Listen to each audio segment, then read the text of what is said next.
हम लोग पेट के उस ईयर को फेस कर रहे हैं जो ईयर सबसे खतरनाक था। 2023 को लेकर के चैलेंज और जो प्रेशर है वो दिमाग में बना हुआ है, क्योंकि 2023 सच में था ही ऐसा। पेट के इतिहास में अब तक 3 परीक्षाएं हो चुकी हैं, 21 का, 22 का, 23 का। 23 एकदम प्रिडिक्शन से एकदम परे था, मतलब उसकी कोई कल्पना नहीं कर सकता था कि ऐसे सवाल, ऐसे क्वेश्चंस आपको एग्जाम में फेस करने को मिल सकते, वो भी एक पात्रता परीक्षा में। तो पेट का जो यह स्तर था सच में चैलेंजिंग था। मेरे हर वीडियो में आपके कमेंट्स रहते हैं कि 23 का करवाइए, 23 की डीआई करवाइए। तो 23 पर हम लोग आ चुके हैं, क्योंकि एक अपनी सिक्वेंसिंग होती है। हम 21 का पहले डन किए, 22 का डन किए, 23 पर आ चुके थे, और हमने 28 अक्टूबर का शिफ्ट 1 हमने अरिथमेटिक से हिस्सा करा दिया। अभी पेट डीआई पर पहुंचना है, थोड़ा समय दीजिए पहुंचते समय। लेकिन अगले आने वाले दिनों में आपको पेट का जो है 28 अक्टूबर का शिफ्ट फर्स्ट और शिफ्ट सेकंड हम डीआई के रूप में कंप्लीट कराएंगे। सबसे पहले आज आप लोग यहाँ पर 28 अक्टूबर का शिफ्ट 2 का अरिथमेटिक हिस्सा, जो इसका अंगणित वाला हिस्सा है, उसको आप लोग कंप्लीट करिए। अरिथमेटिक की भी बहुत मस्ट रिक्वायरमेंट होती है, और आप लोग इसको अगर छोड़ देंगे तो यह 5 सवाल कंक्लूड करता है, और इसके साथ साथ इसका उपयोग आपको जो है डीआई में भी दिख जाता है, क्योंकि परसेंटेज का उपयोग बहुत सारा है, एवरेज आपको दिखता ही दिखता है, रेशियो का उपयोग है ही है। तो इन सबको भी बहुत ही सीरियसली पढ़कर चलिए। तैयारियां कैसी चल रही है कमेंट करके बताइए। फेस करते हैं आप लोग, अगर रोज क्लासेस कर रहे हैं तो आप रेगुलर भी यहाँ पर कनेक्ट रहिए, वीडियो को लाइक शेयर भी करते चलिए, अपने सुझाव फीडबैक भी दीजिए, एक कम्युनिकेशन स्थापित करिए जो आपके लिए, हम सबके लिए बेहतर होगा। पीडीएफ भी हम टेलीग्राम ग्रुप में डाल रहे हैं, आप उसमें भी कनेक्ट रहिए, जिससे कि एक रेगुलरिटी हमारी आपको इस आपस में कम्युनिकेशन के माध्यम से बना रहे। मैं आपको लेके चलता हूं पहला सवाल। अक्सर जब हम लोग नॉर्मल जो सरलीकरण पढ़ते हैं, उसमें भिन्न के जोड़ घटाने पे इस पर डिस्कशन करते हैं। अगर कोई सोचे कि इस समय हम इसका एलसीएम लेकर के इसका सोल्यूशन कर दे, तो पॉसिबल नहीं है। एक पैटर्न है, जिस पैटर्न का उपयोग मैं आपको करके बताता हूं, तभी जाकर के क्लैरिटी आती है। सबसे पहले उस पैटर्न को आप ऐसे समझिए। जैसे मान लीजिए मैंने लिखा 1/2, करेक्ट है। मैंने लिखा 1 यहाँ पर 6 लिखा, 1 मैंने यहाँ पर 12 लिखा, 1 मैंने 20 लिखा, ठीक है, 1 मैंने 30 लिखा। तो इनकी थोड़ा सा प्रोसीजर या इनका प्रोसेस समझिए। ये दरअसल क्या है पता है, आप इसको देखिए। हम लोग यहाँ पर 1 तो ठीक है, जैसे 2 को क्या लिख सकते हैं हम, 1 × 2 लिख सकते हैं। इसको क्या लिख सकते हैं, 2 × 3 लिख सकते हैं। इसको क्या लिख सकते हैं, 3 × 4 लिख सकते हैं। इसको 4 × 5 लिख सकते हैं, ठीक है। ऐसे इसको क्या लिख सकते हैं, 5 × 6 लिख सकते हैं। मतलब मैं ऐसे 2 नंबर में हर को डिस्ट्रीब्यूट कर रहा हूं जिनका डिफरेंस 1 का है। जब अगर इनका डिफरेंस 1 का है, तो इनको हम प्रॉपर इस नंबर को ऐसे प्रेजेंट कर सकते हैं, 1/1 - 1/2। ये अपने आप 1/2 हो जाएगा। देखिए इसी प्रकार से 1/2 - 1/3 कर दीजिए, यह प्रेजेंट हो जाएगा। 1/3 - 1/4 कर दीजिए, यह प्रेजेंट हो जाएगा। आप करके देखिए कैसे। 2 × 1 = 2 - 1 1/2 होगा। 3 में से 2 निकलेगा 1/6 होगा। ये 4 से 3 निकलेगा 1/12 होगा। इसी प्रकार से वही चीज मिलेगा जो आपके सामने ऊपर लिखा हुआ है। तो जब आपने सवाल को देखा तो सेम वही चीज थी। इसको छोड़ दीजिए, तो इसकी तरफ अगर चले तो यह 2 × 3 है, करेक्ट है। यह आपका 3 × 4 है, ये भी आपको समझ में आ रहा होगा। यह 4 × 5 है, ये भी समझ में आ रहा होगा। ये 5 × 6 ये भी क्लियर हो रहा होगा। या 6 × 7 है, ये भी क्लियर हो रहा होगा। ऐसे ही आपका ये 7 × 8 है, ये भी क्लियर हो रहा होगा। और ये 8 × 9 है, ये भी क्लियर हो रहा होगा, करेक्ट है। सबके बीच का जो डिफरेंस है वो 1 का, 1 का, 1 का, 1 का, 1 का, 1 का और 1 का दिख रहा है, ठीक। ऐसी स्थिति में आप क्या लिख सकते हैं बोलिए। इसको तो ऐसे रहने दीजिए, बट इसको मैं 1/2 - 1/3 लिख सकता हूं, 1/3 - 1/4 लिख सकता हूं, 1/4 - 1/5 लिख सकता हूं, 1/5 - 1/6 लिख सकता हूं, 1/6 - 1/7, 1/7 - 1/8, और फाइनली 1/8 - 1/9 लिख सकता हूं। आप लोग समझ गए होंगे। अब यहां से देखिए जो कटने की स्थिति बनती है उसको काटिए। इसको इससे खत्म करें, इसको इससे खत्म करें, इसको इससे खत्म करें, ऐसे खत्म करें, ऐसे खत्म करें, ऐसे खत्म करें। और सबसे बड़ी बात 1/9 देखिए, इस 1/9 से कंप्लीट हो जाएगा कैंसिल, तो बचेगा केवल और केवल 1/2। यही आपका आंसर होगा, यही सवाल का राइट सोल्यूशन होगा, जो डी ऑप्शन में आपको देखने को मिल रहा है। तो D option 1/2 is the right solution for the given question, that is in option number D. Normal calculation करते एलसीएम सोचने की जरूरत, मतलब सोचते तो जरूर, बट पॉसिबिलिटी नहीं बन पाती, बहुत ही टाइम टेकन होता, और वह प्रोसीजर बिल्कुल रॉन्ग है, गलत है। मैं आपको लेके चलता हूं दूसरे क्वेश्चन पर। दूसरा सवाल आप लोगों के सामने आ रहा है। देखिए x के किस मान के लिए जो कथन आपको दिया है, एक ब्रैकेट बना करके, x/21 है गुणे x/189 है, ठीक है, इज इक्वल टू 1 है, इसने कहा x की उस वैल्यू को फाइंड करो। भाई प्रोसेस के हिसाब से आप ऐसे समझो कि आप x को x से मल्टीप्लाई करोगे तो x वर्ग होगा, ठीक है भाई, एक ही नंबर होगा जो 2 बार मल्टीप्लाइड होगा, और इनको अगर उधर लेकर जाते हैं क्रॉस मल्टीप्लीकेशन के हिसाब से तो इतना हो जाएगा।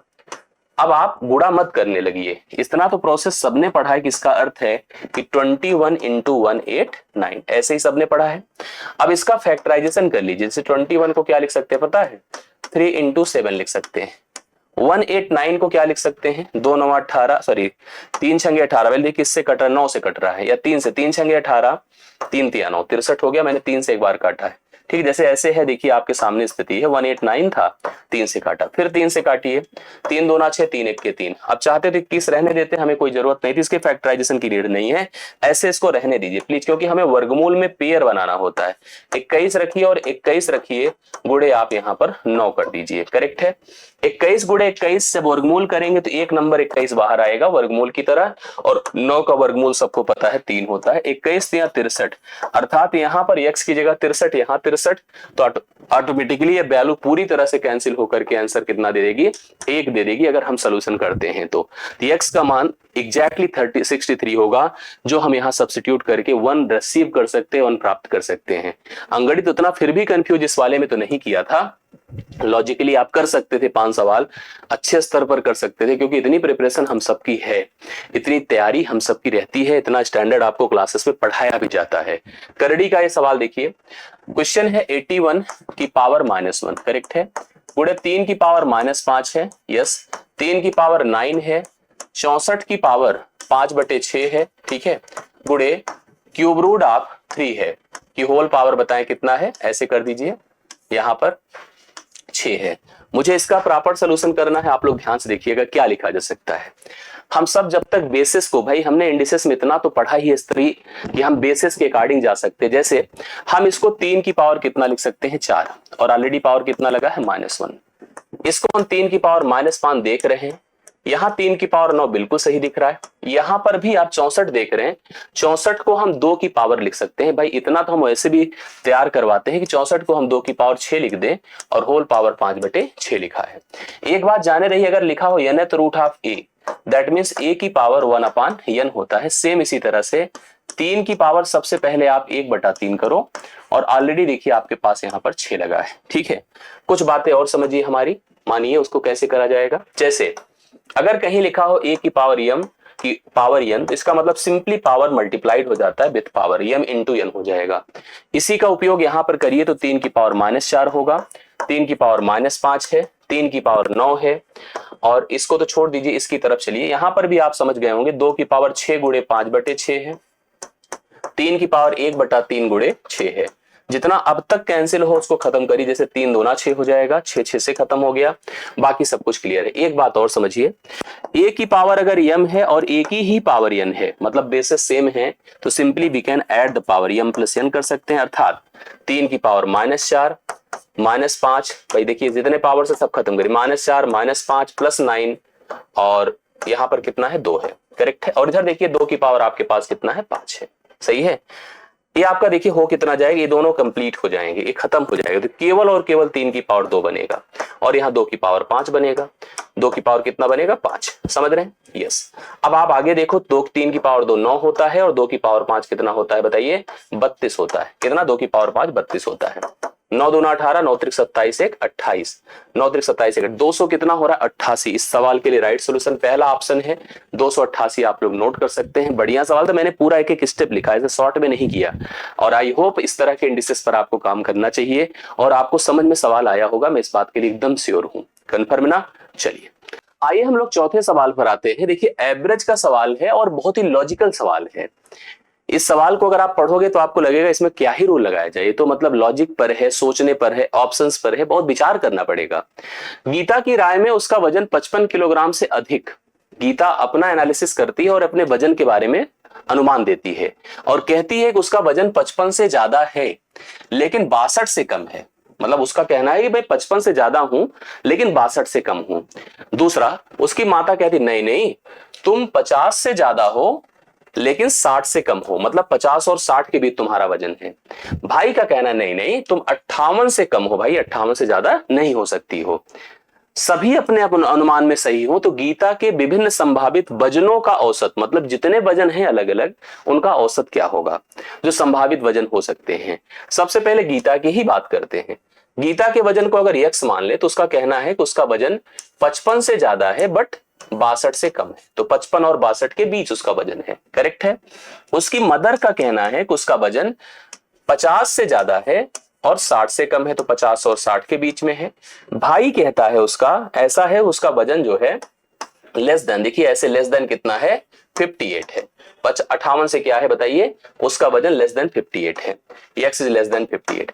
इसका मतलब यहां से 55 और 62 हो गया, 55 और 62, यहां पर 50 और 60 हो गया, और यहां पर 58 से लेस हो गया, मतलब 58 से लेस कुछ भी हो सकता है, करेक्ट है।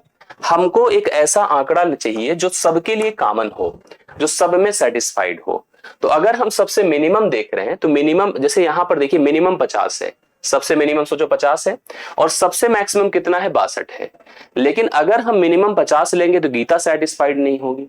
तो हमें इस हिसाब से अगर हम गीता को मिनिमम ले ले, जैसे 55 को, ठीक है 55 को अगर यहां ले लेते हैं तो उसकी मदर भी सेटिस्फाइड हो गई क्योंकि 50 के ऊपर ही तो है, 60 के अंदर ही है।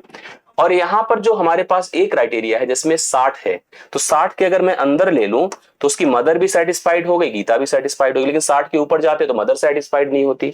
अगर उसके वजन को हम 55 और 60 के बीच लेते हैं, 55-60 के बीच, तो वह सब लोग सेटिस्फाइड नहीं, 60 भी नहीं, क्योंकि उसका भाई सेटिस्फाइड नहीं होगा। भाई कह रहा है कि 58 तक ही होना चाहिए। अगर हम 55 और 58 के बीच लेते हैं तो सब सेटिस्फाई। अगर उसका वजन हम 56 लेते हैं तो मदर भी, भाई भी और खुद भी। 57-58 मतलब हमें 55, 56, 57 तीन वजन लेने से सब सेटिस्फाइड हो जाएंगे, दिक्कत नहीं है। 55 भी है, 56 भी है, 57 भी है, लगभग लगभग सब है। हमें इन वजनों का औसत लेना है। तो कौन कौन वजन सेटिस्फाइड है सबके लिए, भाई ये हमने क्यों लिया 55 हमने क्यों बताया, क्योंकि माँ भी सेटिस्फाइड है, वो भी सेटिस्फाइड है, भाई तो है ही है, भाई के लिए मिनिमम में कोई क्राइटेरिया नहीं है। ऊपर चलिए 60 अगर हमने लिया तो मां सेटिस्फाइड हुई, वह हुई, लेकिन भाई नहीं, भाई कह रहा है 58 है, 58 के बिलो रही है तो सब सेटिस्फाइड है। तो उसका वजन हो क्या सकता है 56, 57, सॉरी 55, 56, 57। यहां पर उसके हिसाब से चलिए, अगर हम 55 ले सकते हैं कि नहीं, बिल्कुल ले सकते हैं, क्योंकि 55 मां के हिसाब से, मतलब इसके हिसाब से सही है ना। तो हम 56, 57, इसका भाई क्या कहता है देखिए 58 किलोग्राम से ज्यादा नहीं हो सकता, 58 तक ले सकता है ना। तो हमने लिख दिया 56, 57 और 58, इस प्रकार से हमने ले लिया। तीनों वजनों का योग कर लीजिए, 6, 7, 13, 13, 8, 21। भाई हम औसत करने के लिए योग बटा क्या करते हैं, संख्या, तो आप जोड़िए देखिए कितना होता है, 8, 5, 13, 13, 8, 7, 15, 6, 21, 21 से एक हासिल दो, 5, 2, 7, 7, 5, 12, 12, 5, 17। तो यहां पर 3 से भाग कर दीजिए क्योंकि 3 है, तो 3 पचे 15, 3 सत्ते 21, 57 किलोग्राम उसका राइट सोल्यूशन हो जाएगा, जो एवरेज हो जाएगा। वैसे भी देखिए 3 अगर आंकड़े क्रमिक होते हैं, एक एक का गैप है, तो बीच वाला आंकड़ा ही तो औसत होगा, तो 57 राइट सोल्यूशन होगा। 57 यहां पर उसका वह वजन होगा जो वजनों का औसत होगा, जो तीनों के द्वारा सेटिस्फाइड होगा, तीनों के द्वारा मान्य होगा, तीनों एक्सेप्ट कर लेंगे। बहुत बढ़िया क्वेश्चन था लॉजिकली, अगर आप लोग इसको कर लेते हैं तो यह बहुत ही क्लियर करेगा कॉन्सेप्ट, क्योंकि ऐसा सवाल पूछे जाएगा तो ना, मतलब लोग छोड़ देंगे, कंफ्यूज होंगे, बट आप कर सकते हो बहुत अच्छे से इस सवाल को। ठीक, चलो नेक्स्ट पर आइए।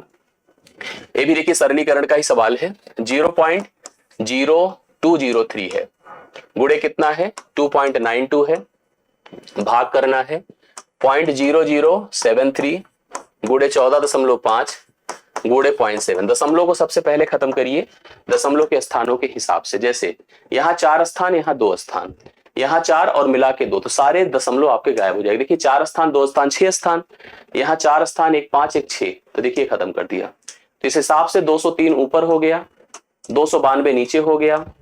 चलिए नीचे अपने पास आते हैं, 73 है, गुणे 145 है, गुणे आपका 7 है, करेक्ट है। तो आप इसका सोल्यूशन कर डालिए, देखिए कितना आंसर आता है, आप लोग खुद ही से प्लान करिए और समझ जाइए कि देखिए यहाँ पर कैसे कैसे चीजें हो सकती हैं। मेरे हिसाब से 4 बार जाएगा, 4 3 12, 4 7 28, बिल्कुल 4 बार जा रहा है, दिख भी रहा होगा आपको, करेक्ट है। और देख लीजिए क्या कैसी स्थिति हो रही है, 7 से देखिए 7 दूना 14, बिल्कुल 7 से कट जाएगा, 7 दूना 14, 7 9 63, 29 हो जाएगा। 29 देखिए 5 बार जा रहा है, क्यों जा रहा है, क्योंकि 5 9 45, 5 दूना 10 है, बिल्कुल 5 बार जा रहा है। तो अपने पास हो गया 4/5, 4/5, 5 से काटिए तो कितना होगा 0.8। तो आपका सही उत्तर यहाँ पर पहला ऑप्शन हो रहा है। सीधा सीधा जोड़ घटाने का, सॉरी गुणा भाग का प्रश्न था, सरलीकरण कह सकते हो, और कुछ खास नहीं था इस सवाल में। आशा करता हूं सब समझ में आया होगा, एकदम क्लियर हो गया होगा। 5 सवाल डन। और इस सेकेंड शिफ्ट भी आपकी 28 अक्टूबर 2023 की डीआई का अरिथमेटिक वाला हिस्सा डन। अब इन दोनों शिफ्ट की हम पहले आपको डीआई कंप्लीट करा देंगे, देन हम उसके बाद 29 अक्टूबर पर आएंगे। तो फिलहाल इतना तैयार करो, रिवाइज करो। कोई कंफ्यूजन हो तो हमें कमेंट करके बताएं, और आपके सुझाव, आपके फीडबैक बहुत इंपॉर्टेंट होते हैं, उस पर हम काम करते हैं, उसी हिसाब से चलते हैं।